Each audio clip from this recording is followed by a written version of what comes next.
বন্ধুরা, বাংলাতে সত্য ও তথ্য ইউটিউব চ্যানেলে আপনাদের স্বাগতম।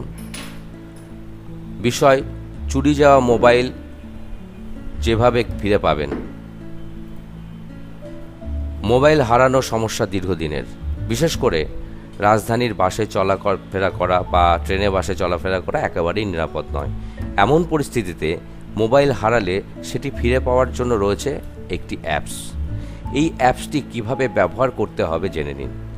মোবাইল হারানোর সমস্যা রয়েছে দীর্ঘদিনের, রাস্তায় বেরোলেই এমন সমস্যা হতেই পারে। আর আপনার প্রিয় মোবাইলটি যদি এভাবে চুরি যায় তাহলে আপনি কি করবেন?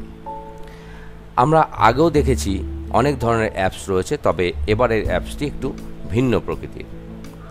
অনলাইনে এই ধরনের একটি অ্যাপস পাওয়া গেছে, তবে এটি কতখানি কার্যকরী তা আমরাও জানি না। আজ আপনাদের শেখাবো কিভাবে আপনার ফোন চুরি যাওয়া মোবাইল ফিরে পাবেন। এবার আসুন বিষয়টি একটু দেখে নেওয়া যাক। প্রথমেই গুগল প্লে স্টোর হতে অ্যাপসটি ডাউনলোড করতে হবে।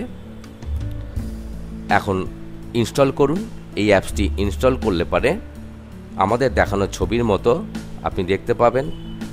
এখন আপনার পাসওয়ার্ড টাইপ করে ওকে বাটন চাপুন, তবে দুটি বক্সে একই পাসওয়ার্ড দিতে হবে। এখন আপনার দেওয়া পাসওয়ার্ড পুনরায় টাইপ করে ওকে বাটন চাপুন। এবার নিচের ছবিটি লক্ষ্য করুন এবং ডিঅ্যাক্টিভে ক্লিক করুন। প্রথম বক্সটিতে আপনার ফোন নাম্বার টাইপ করুন এবং দ্বিতীয় বক্সটিতে আপনার নাম্বারে কি লিখে মেসেজে আসবে তা টাইপ করুন। তারপর সেভ বাটনে প্রেস করুন। এখন পুনরায় ডিঅ্যাক্টিভে ক্লিক করুন এবং ওকে বাটন চাপুন। এরপর দেখবেন ডিঅ্যাক্টিভের জায়গাটা অ্যাক্টিভ লেখা এসেছে। এখন কেউ যদি আপনার ফোন চুরি করে নিয়ে আপনার ফোন সেটে তার সিমটা লাগিয়ে ফোন ব্যবহার করে, তাহলে সঙ্গে সঙ্গে আপনার নাম্বারে তার নাম্বার থেকে একটা SMS আসবে। এভাবে আপনি সহজেই পেয়ে গেলেন সেই চোরের নাম্বার। এখন ইচ্ছে করলে পুলিশের মাধ্যমে তার গতিবিধি বের করে তাকে ধরেও ফেলতে পারেন এবং আপনার হারিয়ে যাওয়া ফোনটা ফিরে পেতে পারেন। ধন্যবাদ বন্ধুরা।